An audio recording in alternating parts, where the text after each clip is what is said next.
You and I both know that between the 1930s up into the 1980s, steam power has been redundant on the majority of railroads, not just here in the United States, but in other countries worldwide, both Europe and Asia. However, some railroads didn't dieselize until much later. That was especially the case with the Grand Trunk Western, which they dieselized very late in the 1960s, 1961 to be exact. The Norfolk and Western, meanwhile, was bound on keeping steam power around for as long as possible, only to dieselize until much later, even if the Norfolk and Western's Class J's were 30% cheaper to maintain than the pair of twin electric motor division F units. Either way, they eventually gave in to dieselization at some point, and had all their units of steamies eventually scrapped, with the exception of course, a few lucky survivors. Some countries, however, still kept around steam power for a long period of time because they thought it could potentially beat out both diesel and electric. That was especially the case in countries such as Germany,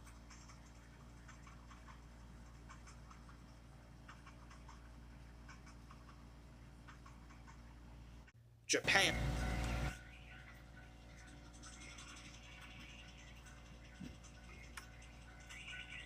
and Russia, all of which still keep steam power around to this very day, even as of 2025. This was also especially the case in South Africa. They want to try and beat diesel with steam because they claim could still keep up for a period of time. And it turns out they got a bit of help from Satan himself. The Class 25s were developed and built in 1953 and were some of the most hard-working engines on South Africa's railway, without even breaking a sweat whatsoever. They're right up there with the New York Central Niagaras and Union Pacific's FEF units.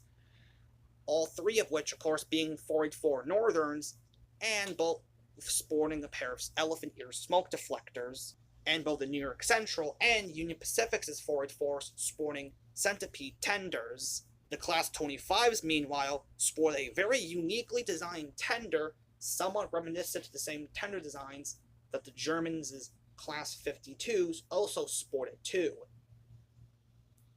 It was pretty much B-unit tender hybrid, to say the least. And they were quite unique to their B-unit counterparts developed by locomotive manufacturers like EMD, Alco, Fairbanks Morse, and Baldwin, and of course General Electric if we count units such as the GTLA, for example.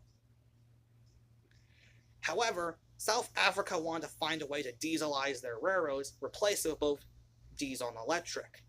However, a man by the name of David Wardale disagreed, claiming that steamies could still keep up with the time being.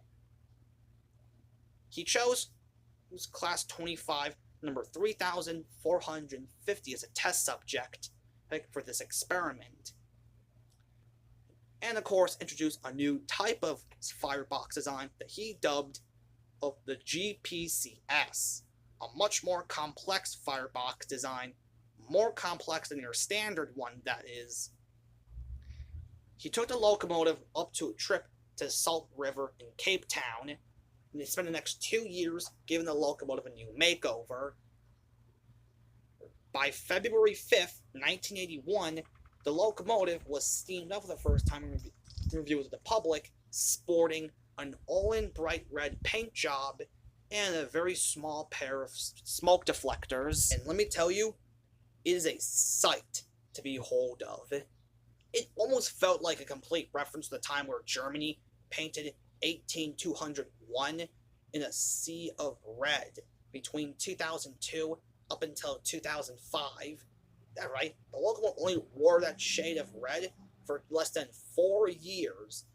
But somewhere after 2005, the locomotive was eventually painted back into green and still retains that color as of 2025. 3450 was first shown with a pair of very small smoke deflectors reminiscent to that of German steam engines, but was eventually given back its old elephant ear style smoke deflectors a few years later.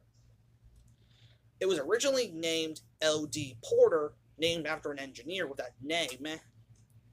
However, many people, the public, soon named the locomotive Red Devil as a result of its bright red color. And the name has stuck since then. And Wardale eventually renamed the engine Red Devil. Prior to it giving back its old elephant ear smoke deflectors, the name has stuck since then. During test runs, engineers found that Red Devil was a lot more powerful compared to your standard Class 25. As such, the locomotive was eventually reclassified as a Class 20. But just like a lot of the other Class 25s, Red Devil proved to at least have a somewhat trouble of its own. One of which was, of course, wheel slip, mainly when I was trying to start up, but the other and more physical reason was also because of South Africa's indifference with the engine as a whole, and with Wardale's ambitions from the start. They told Wardale they were going to make the change to diesel and electric, regardless on how successful his plan was to keep steam power on for as long as possible. Wardale then left the country in 1984 when he learned the country was more than happy to retire steam, regardless of how successful his plan was. And so Red Devil was partially converted back into a standard Class 25 to reduce its issues. It was later withdrawn a few years later, but saved from scrapped thanks to a group of preservationists, which it was used to pull passenger service since then, only to be put in storage in 2004. Well, less than 14 years later, the locomotive was eventually brought back again out of storage in 2018. And since then, it has been used for excursion service since then. Heck, it's even still been with them, even as of 2023. As I could find off of Wikipedia, its most recent appearance after that point.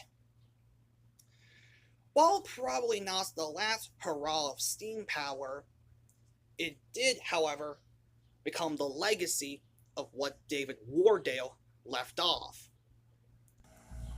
There's no question that it, along with 18201, were in fact Red Devils.